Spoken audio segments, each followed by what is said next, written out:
classes. So let's start this class by consulting another admission reader. Here is Harvard's Director of Admission for the past 30 years under oath at the Harvard admissions trial, discussing what an admitted student chose to write about. His essay, quote, reminds us that he is a person who loves books and loves reading and loves ideas. We get that throughout the application and from other people. The second essay gives us something of a new twist on this. He created essentially a book club. He calls it the Ulysses Club because they started off by reading James Joyce. What I remember surprised us in the discussion of this case was his enthusiasm for talking about this book with other students.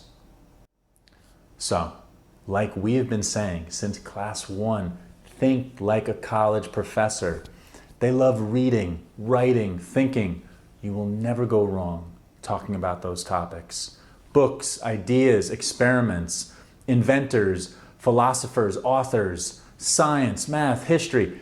If you take nothing else away from this class, remember this, you will never go wrong writing about these academic topics. But let's get more specific. Here are our 3 basic rules for topic selection, and they come from our 3 key concepts. First, pick topics related to your academic point of excellence. An academic point of excellence, it means you want to study something specific so you can do something specific when you graduate. But it's only a point of excellence because you've developed it to an unusual degree. If you've taken our activities classes, 3 and 5, you know what you need to do to make that happen. But what does this mean for essay selection? Simple. You must write about academic topics within your majors or your future field of work.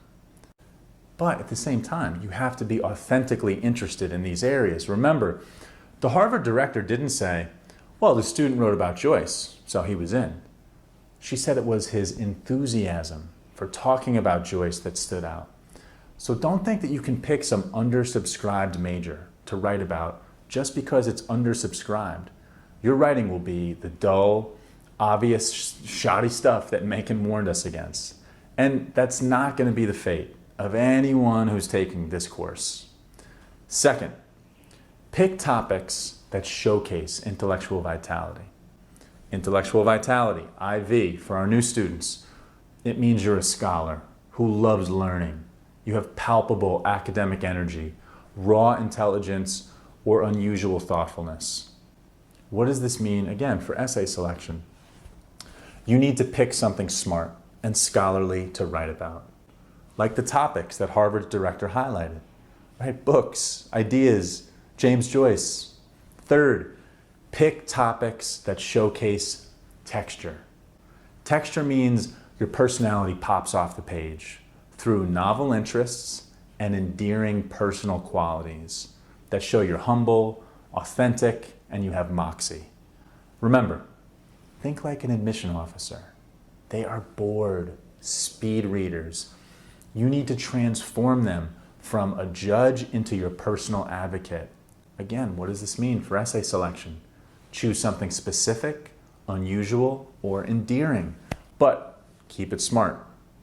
Now, these principles, they boil down to really a take-home point.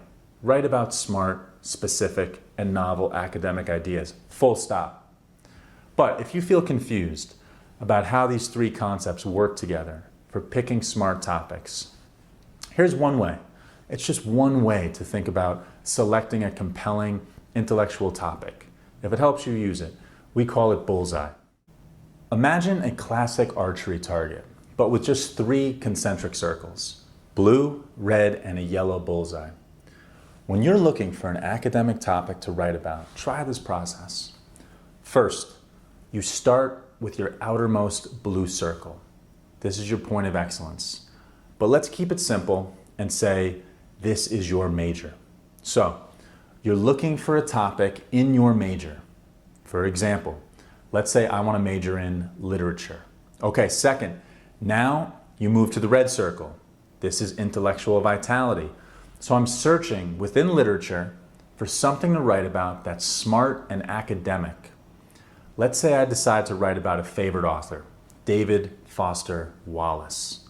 Now, I've already got a strong topic because it's related to my point of excellence, and I've chosen an IV-rich subject, a great writer.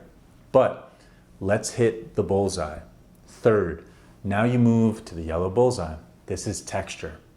And here, instead of just relying on my memory to say something about David Foster Wallace, DFW, that's general or commonly known, I do some research. We're going to suggest the best places to research in a second. But let's say I find DFW's essay, Shipping Out, on the nearly lethal comforts of a luxury cruise. I read the first paragraph. Quote, I have now seen sucrose beaches and water of very bright blue. I have seen 500 upscale Americans dance the electric slide. I've seen sunsets that looked computer enhanced. I have, very briefly, joined a conga line. Boom.